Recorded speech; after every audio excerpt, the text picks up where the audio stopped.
नमस्कार मित्रों, आज हम बात करेंगे मध्य प्रदेश की कृषि परिदृश्य पर। कृषि के बारे में मध्य प्रदेश के। और आप सबको पता है कि मध्य प्रदेश के 72% अर्थात 72.37% लगभग लोग कहाँ पर रहते हैं, गांव में रहते हैं। और मध्य प्रदेश की क्रियाशील जनसंख्या का कम से कम 69% अर्थात कितना 69.6% कहाँ पर कृषि कार्य में अपनी आजीविका के लिए लगा हुआ है। और 7 बार कृषि कर्मठ अवार्ड भी मध्य प्रदेश को प्राप्त हो चुका है। और कृषि रोजगार का और कृषि मध्य प्रदेश के जो उत्पादन के साधन है उसका और आय का प्रमुख स्रोत भी है। इसलिए मध्य प्रदेश की जो अर्थव्यवस्था है वो कृषि प्रधान अर्थव्यवस्था है।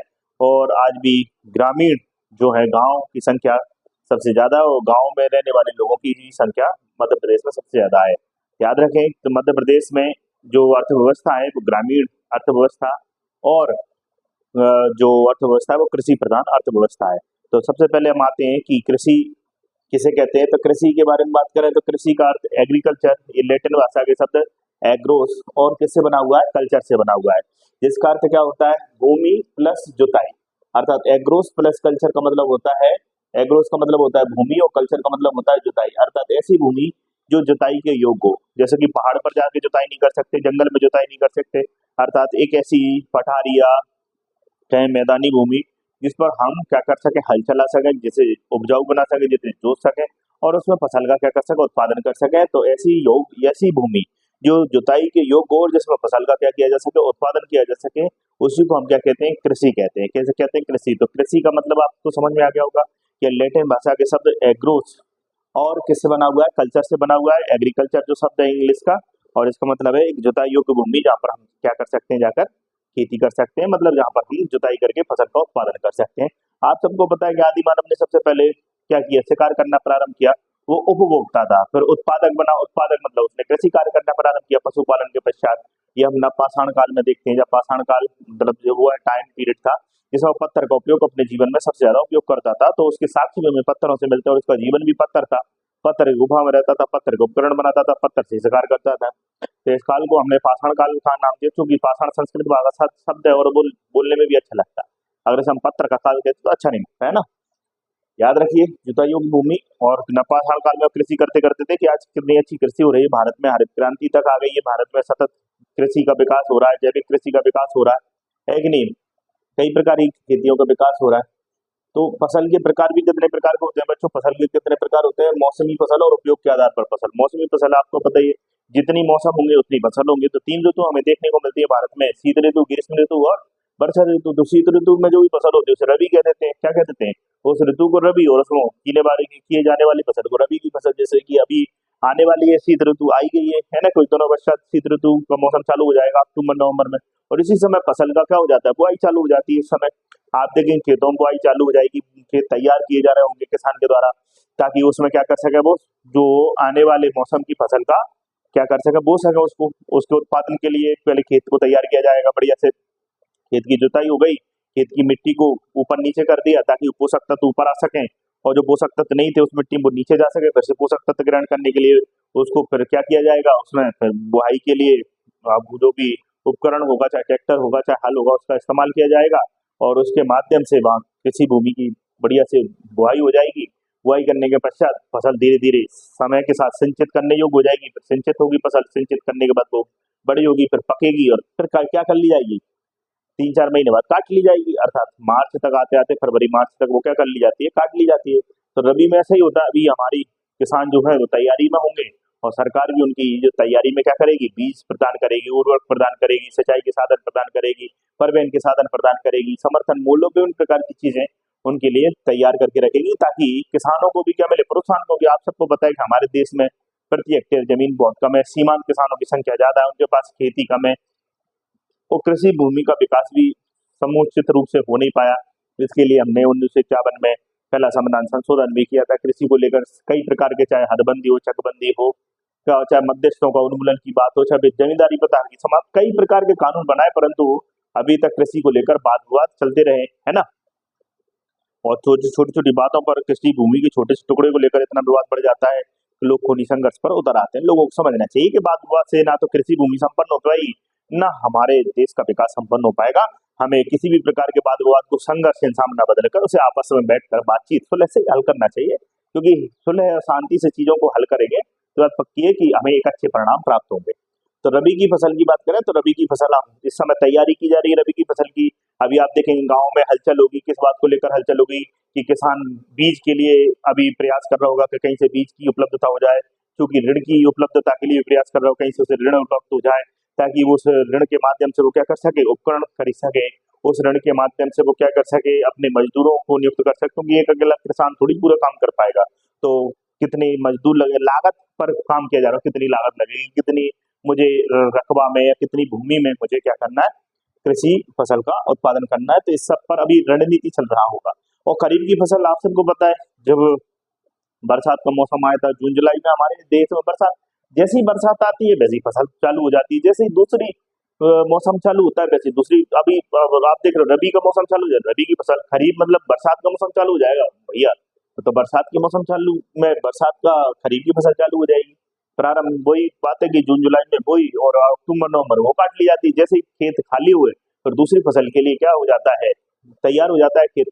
इसी को क्रॉप इंटेंसिटी कहते हैं कि आप किसी कृषि क्षेत्र में कितनी बार फसल ले पा रहे हैं, एक बार एक ही क्षेत्र में एक से बार बार, एक दो बार, तीन बार, चार बार, जिसे क्रॉप इंटेंसिटी कहते हैं कि आपके फसल उस क्षेत्र में लेने का घनत्व कितना है, कि आप एक वर्ष में कितनी फसलों का उस क्षेत्र में उत्पादन कर पा रहे हैं। जायद मतलब जो ग्रीष्म मौसम की बात होती है कि नहीं, आप सबको पता है कि भैया मार्च अप्रैल में हमारे देश में गर्मी आ जाती है फिर से, और अप्रैल मई जून में भयानक गर्मी पड़ती है। उस दौरान तरबूजा तरबूजा ये आपको मिलता है, ककड़ी मकड़ी हमें खाने पीने के लिए, है ना।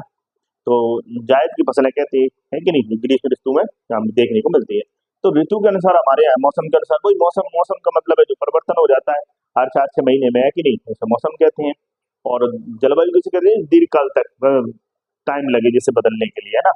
मौसम तो ये है कि सुबह कुछ हो शाम को कुछ, है ना, अल्पकालिक परिवर्तन, स्थानिक परिवर्तन देखने को मिलते हैं।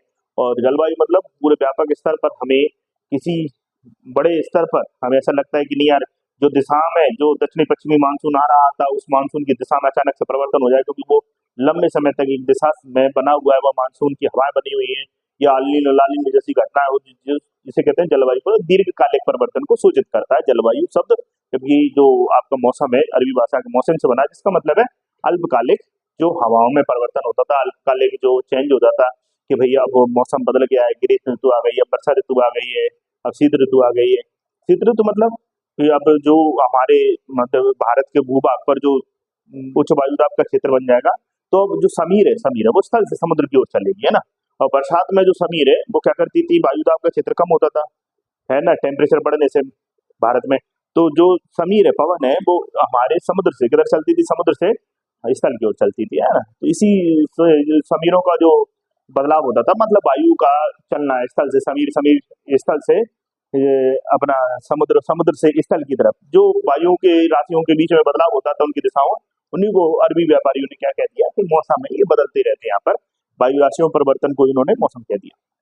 आगे चलते हैं, उपयोग के आधार पर कितने प्रकार की फसलें होती है, तो उपयोग के आधार पर खाद्यान्न फसल होती है। आप सबको पता है कि हम दिन भर खाते रहते हैं कुछ ना कुछ, है कि नहीं। गेहूं खा लिया, गेहूं के साथ चावल भी खा लिया, है ना, चावल के साथ दाल भी बन गई। आज क्या बनी है, रोटी बनी है, रोटी के साथ चावल भी बना है, चावल के साथ दाल भी बना है कि नहीं। और दाल में आप डिसाइड कर सकते हैं कि मूंग की बनाएं, कि आप अरहर की, तुहर की बनाएं, कि उड़द की बनाएं, कि मसूर की बनाएं, आपकी जो इच्छा, है कि नहीं। तो ये खाद्यान्न में आता है कि खाद्यान्न में गेहूं, चावल, मक्का, ज्वार, बाजरा है, और सरकार तो ज्वार बाजरा पर आजकल और मक्का के जो मोटे अनाज है उस पर सबसे ज्यादा बल दे रही है। मिलेट मिशन चला रही है गवर्नमेंट, है कि नहीं। और मिलेट मिशन को प्रोत्साहन करने के लिए कई प्रकार की योजनाएं चलाई जा रही है, जिसमें कि किसानों को वित्तीय सहायता और तकनीकी सहायता भी प्रदान की जा रही है। तिलहनी, तिलहनी मतलब जिसमें से आप क्या मिलता है, तेल मिलता है, सोयाबीन की फसल, है कि नहीं, चाहे वो सरसों, अलसी, मूंगफली, तिल, इनसे तेल निकाला जाता है। और हम देख रहे हैं रिफाइंड तेल में सोयाबीन का हो, चाहे वो मूंगफली का तेल हो, चाहे तिल का तेल हो, चाहे सरसों का, हमें तेल उपलब्ध होता है चारों तरफ। आप देख सकते हैं कि जो आप तेल यूज कर रहे हैं घर में, आप देखिए वो कहाँ से आ रहा है, कोई ना कोई फसल, तिलहनी फसल का जो है उसका उत्पादन हो रहा है, तभी आ रहा है। दलहनी फसल, दलहनी मतलब जैसे हम दाल खा रहे हैं, चना, अरहर, मूंग, उड़द, मसूर। और व्यापारिक फसल, नगदी फसल, जिनको तुरंत हम व्यापार के माध्यम से कर देते हैं, नगद में भुगतान, कैसे भुगतान कर लेते हैं, गन्ना है, कपास है, अफीम है, तम्बाकू है कि नहीं। और एक और है इसमें गांजा, है ना, कौन सा, गांजा, ठीक है। अब ये याद रखें, ये सब फसलें हमारे जीवन में जुड़ी हुई है और हम सब ग्रामीण प्रदेश से भी आते हैं, तो हमें बहुत अच्छे से जानकारी भी है इन सब फसलों की, मौसम के आधार पर खेत में कौन सी फसल लगी हुई, परंतु कई लोगों को तो खेत में देखकर भी समझ में नहीं आती कौन सी फसल खड़ी हुई, क्योंकि वह शहरी प्रदेश से बिलोंग करता होगा और उसे पता ही नहीं होगा कि वो किस प्रकार की फसल है। ठीक है, तो फसल के प्रकार देख लिए। अब आ जाइए, मध्य प्रदेश में 7 बार कृषि कर्मठ अवार्ड प्राप्त कर चुका है मध्य प्रदेश, और कृषि उसकी अर्थव्यवस्था का आधार भी है, और कृषि के माध्यम से वह रोजगार के सृजन ही नहीं करता, बल्कि कृषि के माध्यम से वह कच्चे माल की भी अपने उद्योगों के लिए क्या करता है, आपूर्ति भी सुनिश्चित करता है। तो कृषि का विकास होगा तो उद्योगों का विकास होगा और अर्थव्यवस्था ग्रो करेगी मध्य प्रदेश की। तो याद रखिए, मध्य प्रदेश में जो कृषि प्रदेश है उसको मैंने नहीं बनाया कृषि प्रदेश की, कृषि प्रदेश है, कृषि प्रदेशों का विभाजन 2 भागों में किया है, एक है कृषि प्रदेश 5 और एक है कृषि जलवायु। ये फसल के आधार पर कृषि प्रदेश 5 बनाए और एक कृषि जलवायु प्रदेश के आधार पर, जलवायु के आधार पर 11 बनाए गए। कितने बनाए गए? 11 बनाए गए। राज्य कृषि विकास निगम ने इन प्रदेशों का निवारण इनका विभाजन किया है। 5 कृषि प्रदेश कौन कौन से है भाई? तो आपका जो उत्तरी भाग है, उत्तरी भाग मध्य भारत के पठार है जिसे हम कहते हैं इधर मध्य भारत, इसे हम गेहूं ज्वार प्रदेश बोलते हैं ना, ऊपर का कौन सा प्रदेश, क्योंकि यहाँ पर गेहूं और ज्वार की हमें अधिकता देखने को मिलती है। तो वहीं इधर पश्चिम भाग जो मालवा है, मालवा का भाग है मध्य प्रदेश के, मालवा का जो प्रदेश है, मालव जाति के नाम पर इसका नाम रखा गया मालवा। तो यहाँ आपको कपास ज्वार प्रदेश दिखेगा। कपास के साथ कौन सी कृषि करते हुए नजर आएंगे लोग? ज्वार की खेती करते हुए नजर आएंगे। तो वहीं पूर्वी प्रदेश, यहाँ पूर्वी भाग में जाएंगे तो यहाँ पर आपको पूर्वी प्रदेश में चावल, ये पूरे बघेलखंड का प्रदेश आपको किस में नजर आएगा? चावल, चावल के रूप में नजर आएगा। तो आपने ऊपर का भाग उत्तर में देखा, आपने गेहूं ज्वार करते हुए लोग नजर आएंगे। मालवा में आपको ज्वार और कपास, तो भी आप देखेंगे मालवा में जब ज्वार कपास की खेती हो रही है, कपास क्यों हो रही है? क्योंकि आप सबको पता है कि मालवा का जो प्रदेश है वो गर्म गलित चट्टान ज्वालामुखी है, शांत दरार की ज्वालामुखी प्रक्रिया से इसका निर्माण हुआ है बसाल्ट की चट्टान से। और बसाल्ट के चट्टान का अच्छा है बुरा है कि क्षरण हुआ, क्षरण होने से क्या हुआ? उससे काली मिट्टी बनी, और काली मिट्टी कपास के लिए क्या होती है? बहुत महत्वपूर्ण होती है। इसलिए कपास यहाँ उत्पादन हुआ और कपास उद्योगों का यहाँ पर विकास हुआ। यही आप देखेंगे कि इंदौर में सबसे पहले जो कपास उद्योग है, कपास की जो इंडस्ट्री है सफल डेवलप की गई थी। पहले बुरहानपुर तापी में कपास इंडस्ट्री डेवलप की गई थी 1906 में, फिर 1907 में सफलतम रूप से कपास की इंडस्ट्री कहाँ पर डेवलप की गई? स्वदेशी आंदोलन चल रहा था भारत में 1905 में, और उसी समय भारत में कॉटन की विभिन्न प्रकार के उद्योग मध्य प्रदेश में डेवलप भी किए जा रहे थे। तो कपास उद्योग आपको कहाँ नजर आएगा? इंदौर में है कि नहीं? इंदौर के आसपास के क्षेत्र में सबसे ज्यादा। और पीएम मित्र पार्क योजना धार के बदनावर में भी स्थापित की जा रही है, जिसका मुख्य उद्देश्य यही है कि हम क्या करें, टेक्सटाइल इंडस्ट्री को डेवलप करें, जिससे कि रोजगार के भी अवसर पूरे होंगे और लोगों को ना बहनी कीमत पर कपड़ा भी पहनने के लिए उपलब्ध हो पाएगा, है ना। और मध्य प्रदेश मध्य भाग जो है वो कौन सा भाग है? गेहूं प्रदेश का भाग है। यहाँ पर गेहूं होता है। नर्मदा घाटी और सतपुड़ा के आसपास का क्षेत्र जहाँ पर गहरी काली मृदा भी मौजूद होती है और वर्षा की भी पर्याप्त मात्रा, इसलिए गेहूं के लिए यहाँ पर यह अनुकूलतम प्रदेश माना जाता है। और गेहूं चावल का क्षेत्र ये बुंदेलखंड का ये भाग है वाला, तो गेहूं और चावल की खेती होती है। मिश्रित मृदा पाई जाती है। किसी प्रकार मिश्रित में मैंने ऊपर लिख रखा है चारों के बाद 5 जो क्षेत्र हैं कृषि प्रदेश हैं उनके बारे में विस्तार से लिख रखा है कि भैया ज्वार और कपास का प्रदेश है, उसमें वर्षा की कितनी मात्रा होती है? 50 से 100%। यहाँ 50 से 100% बारिश होती है और काली मिट्टी है तो ज्वार और कपास आराम से उत्पत्ति होगी। मध्य का गेहूं क्षेत्र यहाँ 100 सेंटीमीटर बारिश है और साथ में गहरी काली मृदा है, तो ये गेहूं के लिए बहुत अनुकूल होगा।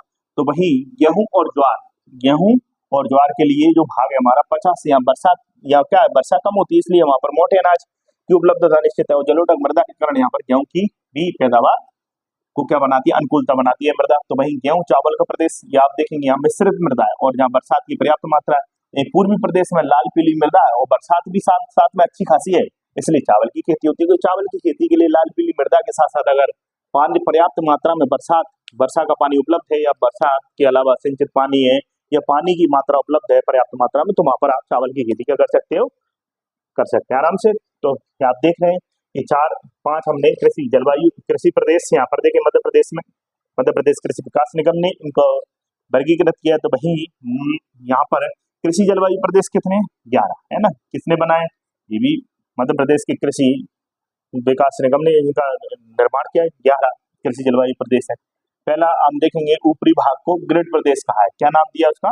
ग्रिड प्रदेश। जैसे ऊपरी भाग को उत्तरी भाग को क्या ग्रिड प्रदेश कहा है। और इसके बाद आप नीचे आएंगे, जैसे उतरेंगे तो इसमें नीचे उतरेंगे तो वैसे आपको विंध्य प्रदेश नजर आएगा। दूसरा देखें विंध्य प्रदेश के नीचे आपको कौन सा भाग नजर? नर्मदा घाटी प्रदेश नजर आएगा और नर्मदा घाटी के नीचे सब थोड़ा प्रदेश नजर आएगा। उससे याद करने की आवश्यकता नहीं है, बच्चे रटते हैं भाई। आप सबको पता है कि विंध्यन श्रेणी यहाँ पर है, साथ में नर्मदा घाटी भी है, सतपुड़ा भी श्रेणी है, और ऊपर को हमने गिरिड प्रदेश नाम दे दिया है ना, मध्य भारत के पठार को गिरिड प्रदेश नाम दे दिया। और इसके पश्चात नीचे नीचे जैसे उतरेंगे तो विंध्य की पहाड़ी आएगी आएगी, नर्मदा घाटी आएगी आएगी, सतपुड़ा प्रदेश आएगा। तो इसे याद करना ही नहीं है भैया, ये तो क्रम ही है कि विंध्य के बाद नर्मदा घाटी आती है और नर्मदा घाटी के बाद सतपुड़ा आती है। तो भाई वही क्षेत्र है, छोटे छोटे क्षेत्रों में 11 प्रदेशों में क्या कर दिया, जलवायु प्रदेशों में सबको बांट दिया। तो ये आपको रटना नहीं है। इसके बाद आप इधर जाएंगे तो आप सबको पता है कि बुंदेलखंड का रीजन है पूरा का पूरा, ये बुंदेलखंड का रीजन है पूरा। तो बुंदेलखंड के इस रीजन में आप देखेंगे इसको भी उन्होंने जलवायु प्रदेश का नाम दे दिया है, इस भाग को भी। साथ में इसके नीचे उतरेंगे तो आपको सतपुड़ा का ही भाग नजर आएगा। सतपुड़ा का ही भाग कौन सा नजर आएगा, कैमूर प्रदेश, एक लंबी सी संरचना नजर आएगी कैमूर, जो कि रीवा पन्ना के पठार के आसपास का क्षेत्र इसमें शामिल है ना, रीवा पन्ना के पठार के आसपास का क्षेत्र इसमें शामिल है, कैमूर प्रदेश। इसके पश्चात आपको यहाँ छत्तीसगढ़ का उत्तरी भाग का मैदान नजर आएगा और छत्तीसगढ़ का दक्षिणी भाग का मैदान नजर आएगा, है ना। तो यहाँ पे आप देखेंगे इस भाग में हमारे कितने प्रदेश हो गए, 1 2 3 4 प्रदेश इधर हो गए, और 1 2 3 4 4 प्रदेश यहाँ पर हो गए, 4 4 8 तो यही हो गए। बताइए, गिरिडीह के बाद विंध्य, नर्मदा और सतपुड़ा, और इधर के बाद बुंदेलखंड के बाद यही सतपुड़ा का जो भाग है वो कैमूर के रूप में विस्तारित है, तो कैमूर सतपुड़ा नाम रख दिया। और ये जो भाग है ये छत्तीसगढ़ का ऊपरी भाग है, छत्तीसगढ़ का ऊपरी भाग है, और छत्तीसगढ़ के दक्षिणी मैदान को इन्होंने कितने भागों में बांट दिया, छत्तीसगढ़ का ऊपरी मैदान और छत्तीसगढ़ का दक्षिणी मैदान, 2 भागों में बांट दिया, उत्तर में और दक्षिण में। इसमें याद करने वाली बात ही नहीं है कुछ भी। और बुंदेलखंड आपको पता ही है, पहले भी बुंदेलखंड यहाँ है और आज भी बुंदेलखंड यहाँ है। कई बार हम बुंदेलखंड की बात करते हैं तो बुंदेलखंड भी रटने की आवश्यकता नहीं है। बुंदेलखंड के नीचे हमें कैमूर सतपुड़ा का क्षेत्र मिल जाएगा, और यहाँ विंध्य, नर्मदा घाटी और सतपुड़ा का मिल जाएगा गिरिडीह के नीचे। और यहाँ आप सबको पता है कि इस क्षेत्र को तो हम हमेशा से ही मालवा कहे हैं, इसमें भी मालवा कहा जा रहा है, यहाँ पर भी मालवा कहा जा रहा है। और मालवा के नीचे आपको सब पता है कि झाबुआ अलीराजपुर की पहाड़ियां विस्तारित हैं, तो झाबुआ अलीराजपुर का ये आपको पहाड़ी का क्षेत्र नजर आएगा ये पूरा का पूरा। और इसके बाद आप सबको पता है कि हम खंडवा, खरगोन, बुरहानपुर, बड़वानी की जो आसपास का क्षेत्र है उसे हम निमाड़ का मैदान कहते हैं, यहाँ पर मैदानी भाग आ जाता है। तो ये 3 भाग इधर हो गए, बताइए 4 भाग 4 8 8 और 3 कितने हो गए, 11 भाग है कि नहीं, कितने भाग हो गए, 11 भाग, ठीक है। तो आज की क्लास आपको कैसी लगी, आप कमेंट्स बॉक्स में कमेंट्स करके मुझे जरूर बताइएगा। अगली क्लास में फिर मिलेंगे, तब तक के लिए जय हिंद, धन्यवाद, खुश रहिए, मुस्कुराते रहिए, जय हिंद।